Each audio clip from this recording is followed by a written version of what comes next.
Salavino, Swiss! It's saved! Busquets! What's going on, guys? It's K-Dub here with another episode of Crypto Zombie. Welcome back to the channel. Hope you're having a great day today. Now, Bitcoin kind of stalling out right here. If we zoom in, though, you will notice that we did not dip back into any of these candles. We actually came down to around 17,050, and we have moved up since then. But why are we seeing this stall, right? Yesterday's video, we were feeling pretty confident in Bitcoin having a move to the upside. Well, what happened was this morning we had the PPI data come out, and it came out a little bit hotter than expected. So like Tom Krown points out, probably not good for Fed pivot hopes. But not just that, the PPI is often a precursor for the CPI, right? Because if it's costing producers more for goods and services, that usually gets translated into the consumer, right? Now that's coming out next week, the 13th. The 14th, we have the FOMC meeting. We're going to see whether or not they're actually going to, raise by 50 basis points or not. And then on top of that, we also have Sam Bankman-Fried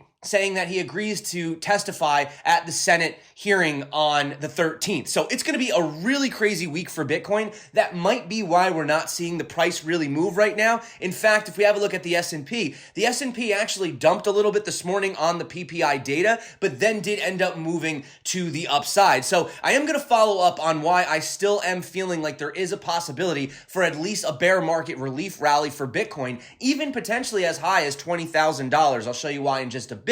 But also, again, we have all of this stuff coming out. And on top of that, guys, with the crypto contagion, we do have another potential crypto firm which could be, dealing with some little bit of issues from the FTX debacle, right? So all of that today. Also, two things I wanted to say super quick. Number one, thank you to everyone who actually listened and turned on the bell notifications, because you could see right here, look at how these videos were just totally dropping off. For some reason, YouTube was like either shadow banning the videos or just not showing it because it wasn't showing up in the feed. As soon as everybody turned the notification on, look right there, boom, everybody got the notification. So, and that video was really important. So make sure that you guys turn on the bell notification and also stick around to the end of this video. I do have a special announcement also for anyone who's following me on Instagram. That may concern you, so check that out. So let's dive in. Let's have a look. Of course, if you're not subscribed, definitely consider it. And the one thing I do want to point out right here, you could see, is that the DXY did in fact attempt to come back up here, and so far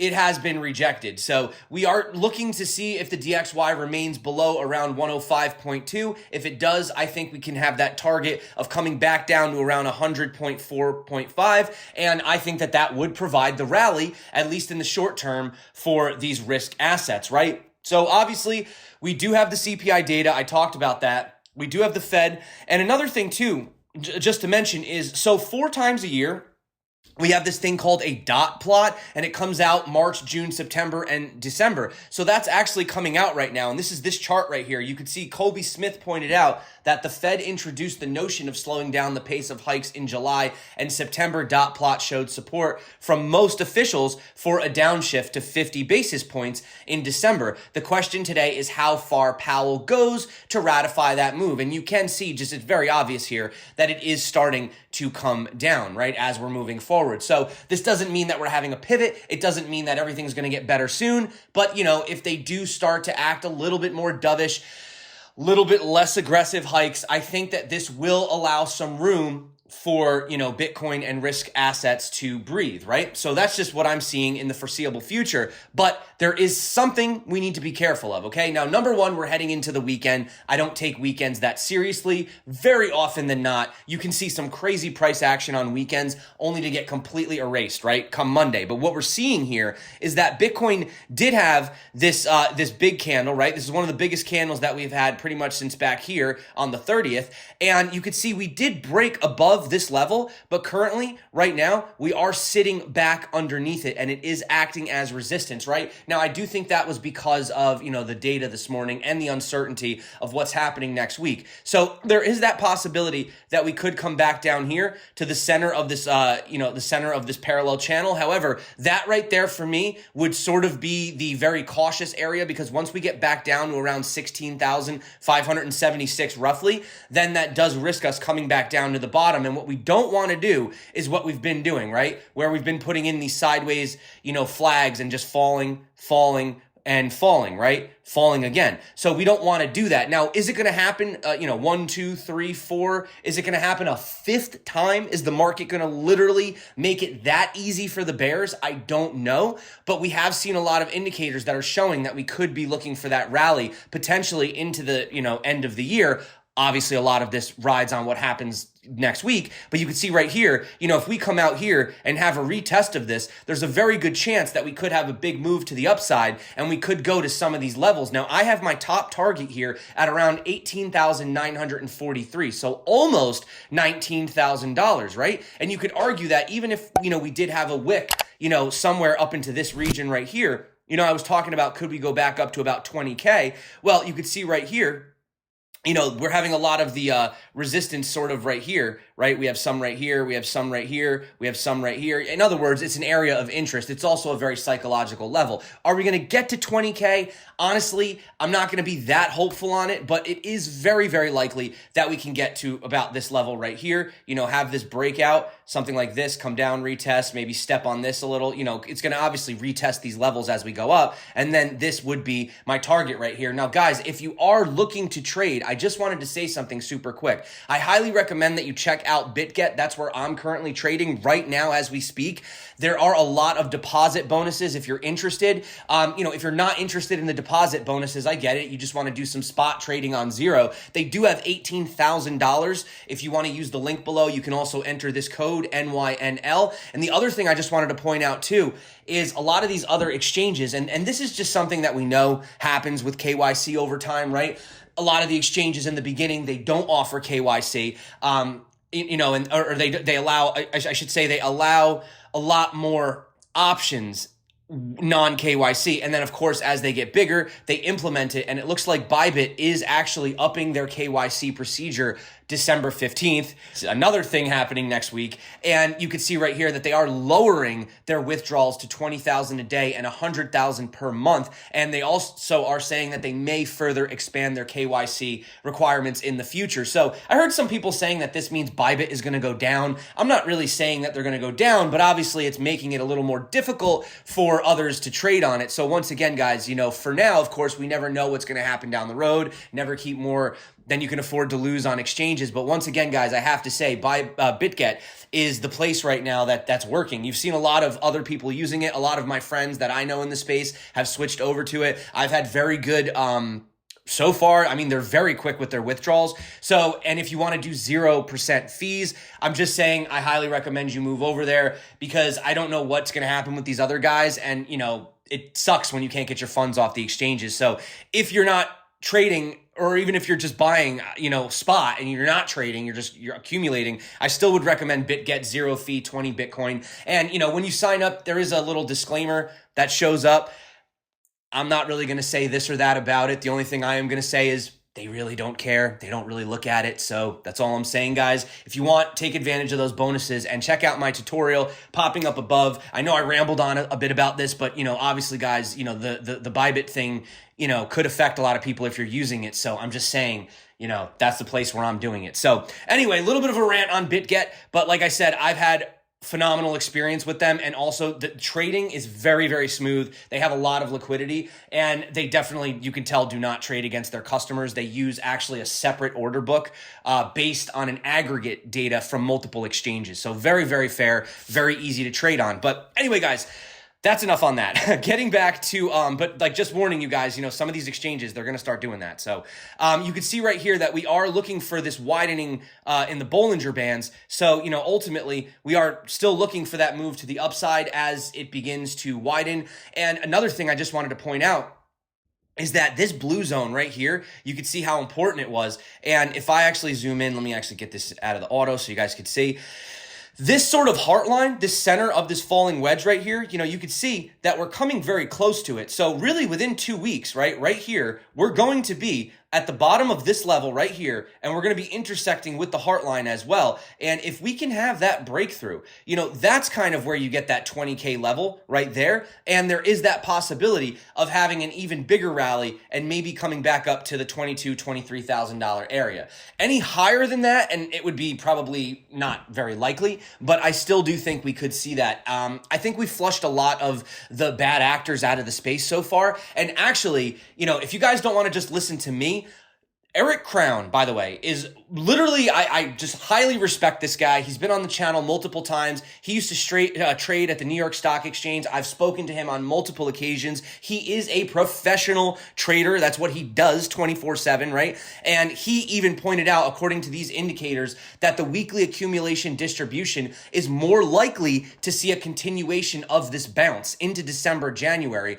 Not a macro bottom call. Nobody's trying to call the bottom, just suggesting that up is more likely first before the next segment of the market begins. And you can see that the percentages are in fact in our favor. So the point I'm trying to make is if you are looking to take advantage of these volatile moments, because most of the bear market is going to be very boring, especially the tail end of it. But right now, we still have those volatile opportunities to make some trades, right? So that's why I'm saying if you are looking to trade, get signed up on BitGet, and eventually at some point at the tail end, it's going to get so boring that you're not going to be able to do any of these. You're just going to basically have to sit there and just accumulate. But right now, we could still see some of that volatility. So Eric Krown does in fact believe that we also are going to continue to see upside, and that's what I believe as well. I could be wrong, okay? I'm not a magician. I'm not a crystal ball reader, and I don't know what's going to happen with the meeting with SBF and the FOMC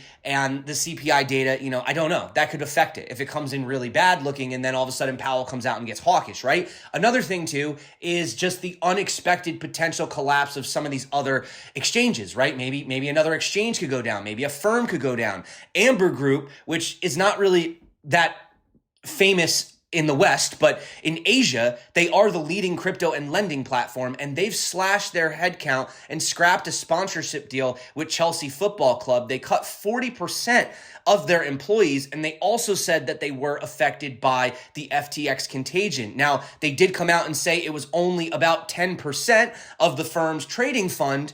That's what they're saying. But yeah, again, you have the largest crypto lending platform in Asia cutting 40% of their staff and admitting that they are being affected by the FTX contagion, right? So that's just something to mention. You also have Sam, who says that he is going to testify at the United States Senate hearing. This is in response to Maxine Waters.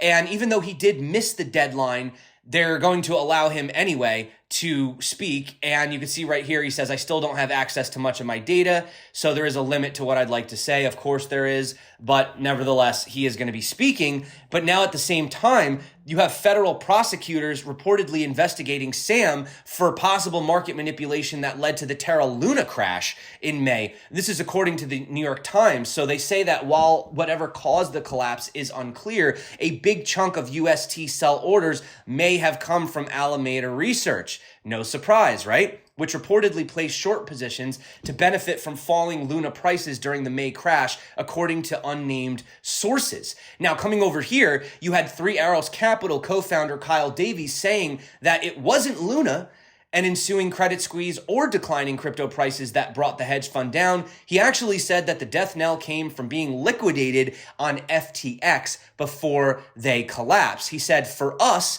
the final killer was FTX's liquidation. They saw it. Okay, there's FTX, the exchange, there's Alameda, the prop trading firm. They share positions. He says, I've got internal chats of a guy bragging about our liquidation level, and sure enough, it gets hit and we get taken out. So once again, it does seem like there was a lot of shady things going on. Not to mention the fact that, so Kevin O'Leary, when he was interviewed by Rand Neuner over on Crypto Banter, he said that if he was offered an opportunity again to invest with Sam, he would take that opportunity. Now, I thought maybe it was because, he had some funds tied up, this and that. Well, it turns out that it was revealed that he actually still made 4.3 million profits from his FTX investment, despite publicly claiming to be angry about losing money. And he was also, I don't know why this is here. Let me get he was also paid $15 million by FTX to be their official spokesperson and has previously been open about the FTX role. However, he never disclosed the sums that FTX was paying him. So, of course, he's not going to say anything bad about FTX. He lost some money on the exchange, but he got paid $15 million, and he still made $4.3 million profits from his investment. So he almost basically at this point has made $20 million off the back of FTX and all of their users that they stole the funds from. So this kind of explains why he didn't come out and say, more about it, and also goes to kind of just show you how shady, certain characters and things in the space can be, right? So I don't want to end on just bad news though, but I did want to share that. So in the wake of, this terrible situation and, everything that's been going on, you do have MasterCard's Grace Berkery convinced that something good will come out of this market-crippling event. The startup engagement director for the payment processing firm believes that the series of events involving FTX provides an opportunity for the industry and its participants to take a break and reset in order to better assess their next steps moving forward. Moreover, Berkery is also adamant that this setback brought about by the FTX crash won't be enough to dissuade institutional investors to continue exploring the ever-growing and extremely volatile crypto space. The focus is going to be less on buzzwords and hype in the space and more on what is the tangible value that you are adding as a company. She added that as far as institutional investors such as her company are concerned, it would be hard to disrupt the momentum they already have with their participation in the world of cryptocurrencies, and so they will end up staying instead of backing out. And she says, I think it's an opportunity and a time for reset. So basically, they're not seeing this deterring a lot of the institutional investors. And this is what I was saying. Yes, regulation is still necessary. And yes, it did maybe push the industry back a little bit. But at the end of the day, really what it's doing is it's cleaning out all of those bad actors. It's providing the opportunity for that reset. And it is also allowing the opportunity to get in at a massive discount price. And very smart investors, the smart money, they know to buy into the fear while everyone else is panicking and freaking out and worrying about these lower levels. Of course, Bitcoin could go lower, 13.8, right? That's been a very important monthly level for Bitcoin, 13,800. We've said we could have a wick down to that level, but realistically, smart money is accumulating, right? So you're still going to have the high net worth individuals coming in. You're still going to have some of these institutions coming in. Of course, some of the bigger players, maybe will still hold off on the sidelines until that regulation is really clear. But we kind of knew that was happening either way, right? So really all this did, in a sense, was actually maybe just sort of expedite, right? The possibility and potential for the regulation, which we knew was coming either way, right? So just kind of wanted to end on a good note. And the one thing I did want to say is I did have to actually get rid of my other Instagram. I had issues with it. There were actually multiple issues with it. It was one that I had used for years. There were a lot of bots, spam, dead accounts, and on top of that, my account actually got compromised. I was getting emails about somebody trying to change the password and all this other stuff. So this is the new Instagram. You can see I was up posting all these pictures. I only have a few up. I will start posting more videos and stuff. But some people thought I was a scammer because it only has 584 followers. This is the new official Instagram. Obviously, it's going to take me some time to build it back up again. But if you guys want sort of, different pictures, different insights into what I do, this is stuff that I don't post on Twitter and I don't post on TikTok and I don't post on YouTube. So if you guys are interested in following my Instagram, the official it's the.crypto.zombie. This is the only name I could get. I couldn't get Crypto Zombie. It's taken. I couldn't get the Crypto Zombie because somebody else had it and they were a scammer and now Instagram won't let me get it. So this is the official account. I will drop that below if you're interested. And also, guys, friendly reminder, the Ledger STAX pre-order. If you do pre-order this, I don't know if they're done with it now, but some of the early ones are coming with free NFTs. Take advantage of this. The links are below in the description. But ultimately, that's it for me today, guys. Thank you so much for coming back to the channel. Again, just sort of a recap of all the socials. I highly do recommend check out BitGet. If you're worried about Bybit and the withdrawals and what they're doing, so far, BitGet has been the place to go. And that's basically it. And of course, if you want to follow me on the socials, check that out. So that's it for me today, guys. If we don't see any major move by the end of today, then I'm not expecting too much for the weekend. We may have sort of a quiet, calm, leading into the data coming out next week, but I do expect a massive, massive, massive move. As I've showed you guys, where are the Bollinger Bands at? Where are they at? Right here, guys. These are very, very, very tight. We are really looking for a big, big, big move soon, okay? So that's it for me, guys. Thank you for coming back to the channel. You guys rock. You're the reason that I make these videos. Make sure that you do check out this tutorial popping up right here, right now, especially if you want to learn to trade. That's it for me. Until next time, stay crypto, and of course, peace out.